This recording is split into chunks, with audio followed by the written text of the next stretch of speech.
देखिए जैसे d by D x of cos x किया जाए तो cos x का डिफरेंशिएशन आता है minus sign x।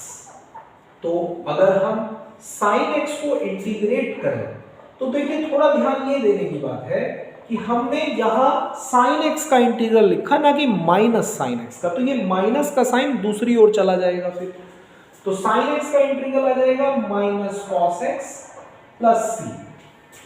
Similarly d by D x of ten x का डिफरेंशिएशन आता है sec स्क्वायर x। तो sec स्क्वायर x को अगर इंटीग्रेट करेंगे तो ये वापस से आ जाएगा tan x और प्लस में integrating constant d by D x of cot x का डिफरेंशिएशन आता है माइनस cosec स्क्वायर x। तो अगर हम cosec स्क्वायर x को इंटीग्रेट करेंगे, cosec स्क्वायर x का इंटीग्रल आएगा हमारे पास माइनस के cot x और प्लस में integrating constant d by D x of sec x अगर हम करते हैं तो ये आता है sec x into ten x. इसी तरह से अगर हम sec x into ten x को इंटीग्रेट करेंगे तो ये रिजल्ट आएगा हमारे पास sec x और प्लस में इंटीग्रेटिंग कांस्टेंट।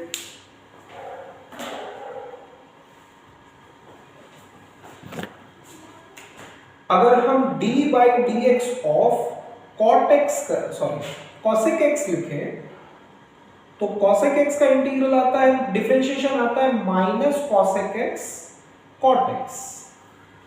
तो अगर हम cosec x into cot x को इंटीग्रेट करेंगे तो हमारे पास रिजल्ट आएगा माइनस के cosec x और प्लस में c। तो ये इंटीग्रेशन के कुछ स्पेसिफिक से फॉर्मूले हैं, आगे भी चलकर कुछ और फॉर्मूले आएंगे तो वो हम बाद में याद करेंगे, पहले एटलीस्ट हम इतने फॉर्मूले तो याद करें। अभी ये इंटीग्रल के पूरे फॉर्मूले नहीं हैं, जैसे जैसे हमें जरूरत पड़ती रहेगी हम बाकी के फॉर्मूले भी लिखते रहेंगे। ये इनिशियल स्टेज के फॉर्मूले हैं, हमें ये याद होने चाहिए। अभी इंटीग्रेशन की कुछ एक दो प्रॉपर्टी सीखी। जैसे डिफरेंशिएशन में एक प्रॉपर्टी होती है कि डिफरेंशियल जो है वो लीनियरिटी प्रॉपर्टी को फॉलो करता है। लीनियरिटी प्रॉपर्टी का मीन्स अगर दो फंक्शन या ज्यादा फंक्शन प्लस या माइनस में है और उन पर डिफरेंशियल ऑपरेट किया जाए तो d बाई डी एक्स सब पर अलग अलग ऑपरेट हो जाता है। सिमिलरली अगर कई सारे फंक्शन प्लस या माइनस में है और हम इंटीग्रेशन कर रहे हैं तो इंटीग्रेशन भी प्लस या माइनस में अलग अलग ऑपरेट हो जाता है। जैसे डिफरेंशिएशन में किसी फंक्शन का अगर कोई कॉफिशिएंट है तो वो डिफरेंशिएशन से बाहर आ जाता है। सिमिलरली इंटीग्रेशन में भी अगर कोई कॉफिशिएंट है तो वो इंटीग्रल से बाहर आ जाता है। प्रॉपर्टीज जैसे डिफरेंशिएशन में प्रोडक्ट करने के लिए दो फंक्शन की प्रोडक्ट का डिफरेंशियल निकालने के लिए एक फॉर्मूला है, ऐसे इंटीग्रल में भी आगे चलकर फॉर्मूला आएगा। दो फंक्शन को डिवाइड कर रहे हो तो डिफरेंशियल का एक फॉर्मूला आता है।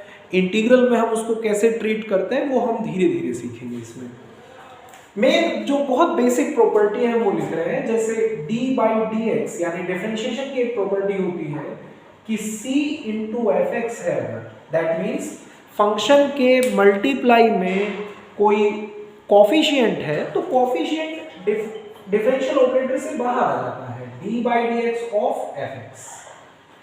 सेम इंटीग्रेशन में भी ऐसा ही होता है, अगर c इंटू एफ एक्स कोई फंक्शन है और हम इसका इंटीग्रल कर रहे हो तो कॉफिशिएंट इंटीग्रल में भी बाहर निकल जाता है, c बाहर आ जाएगा और एफ एक्स डी एक्स हमें करना होगा।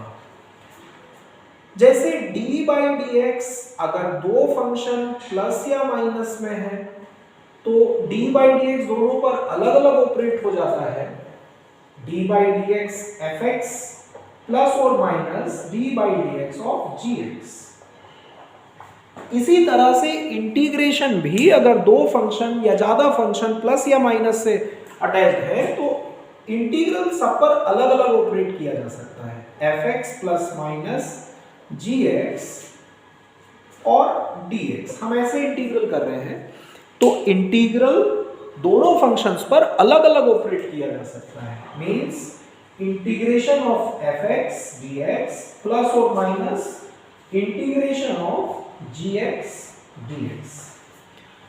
ऊपर की दोनों प्रॉपर्टीज को अगर एक जगह कंबाइन कर दिया जाए तो ये ऐसे लिखा जा सकता है। डिफरेंशिएशन के लिए तो हम इस प्रॉपर्टी को ऐसे लिख सकते हैं, मान लीजिए ऐसे है ए f x plus minus plus और माइनस बी जी एक्स। तो क्या होगा, डी बाई डी एक्स दोनों पर अलग अलग ऑपरेट होगा और जो कोफिशिएंट्स हैं वो बाहर आ जाएंगे। इसको लीनियरिटी प्रॉपर्टी बोला जाता है। A d by D x of F x plus और माइनस जो भी यहां हो, b d by D x of ji x. Similar integration में भी ऐसे ही होता है। अगर ए एफ एक्स प्लस और माइनस बी जी एक्स है हमारे पास और हम इसको इंटीग्रेट कर रहे हो तो इंटीग्रल का सिंबल दोनों पर अलग अलग ऑपरेट होगा और कोफिशिएंट्स बाहर निकल जाएंगे। यानी इस तरह से हो जाएगा a integral of F x D x plus b integral of ji x D x. और अगर माइनस है तो यहाँ माइनस लगाया जाएगा। ये इंटीग्रेशन की कुछ बेसिक प्रॉपर्टीज हैं। अब इंटीग्रेशन में कुछ क्वेश्चंस के जरिए हम समझने की कोशिश करेंगे कि इंटीग्रल को कैसे किया जाता है।